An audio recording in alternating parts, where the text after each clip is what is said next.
You're watching BBN Tonight on your official UK sports station, LEX 18. Presented by Central Bank, the official bank of UK Athletics. Welcome back to BBN Tonight as the official station for UK Athletics. We're giving you insider access to the football team. Yeah, it includes these exclusive interviews with defensive coordinator Brad White and defensive back Yusuf Corker. That's after week one. Pleasantly surprised, where we are at this point in terms of communication, hustle, effort. Obviously, still a fair amount, that we've got to clean up. But, for 3 practices in right now, really excited about what this group can do. We're not even close to where we need to be, when the season kicks off, but I think it's something like, they got the countdown deal. I think it's like 170 days maybe. So we got plenty of time to clean it up. Well, it feels good to hit somebody for a long, long time, ever since we played North Carolina State, but it was great energy. I mean, everybody was focused. Probably one of the best practices we had so far. And I was just happy just to be out there. So the thing that you want to see early in camp, you want to see guys that, that want to strike, that want to strain, that want to put in effort. They've got a certain swagger to them right now, which is good. I mean, they're really good defenses, play with an edge, and we've got to understand, where the line is. But we're going to have to butt up to that line, especially in this league.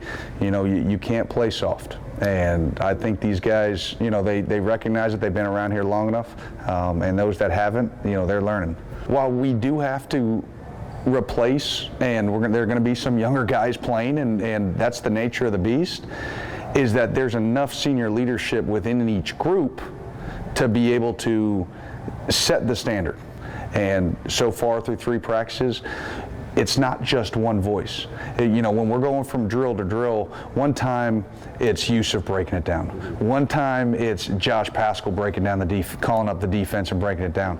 One time it's Jordan Wright. One time it's DeAndre Square. One time it's Mark. I mean, they hear my voice enough, and they hear their position coaches enough. But when it comes from their peers, that's when they take it to another level. And the energy level has been through the roof. Having all these leaders on the team, I mean, the coaches really don't have to do that much talking, that much rah-rah, try to get everybody ready. And really, we could do that part and just teaching the young guys how to really play the coverage. I mean, the coach could say one thing, I maybe could explain it better, or I could tell somebody, hey, watch me on this play, you might get this rep, and things like that. The guys that have been here from the start, for me, the older guys, some of them can almost anticipate what I'm about to call or what I'm thinking.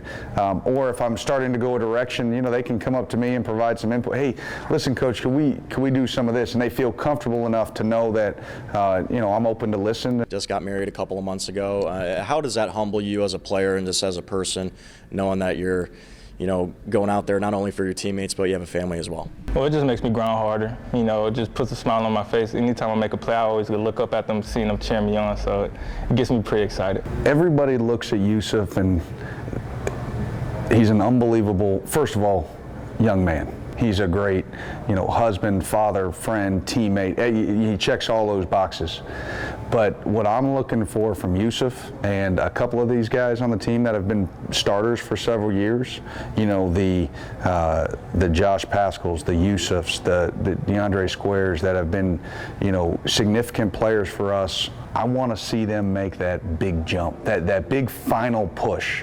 And you saw it in the bowl game with Yusuf's pick. I think early in his career, that's not a play Yusuf makes because he's so by the book.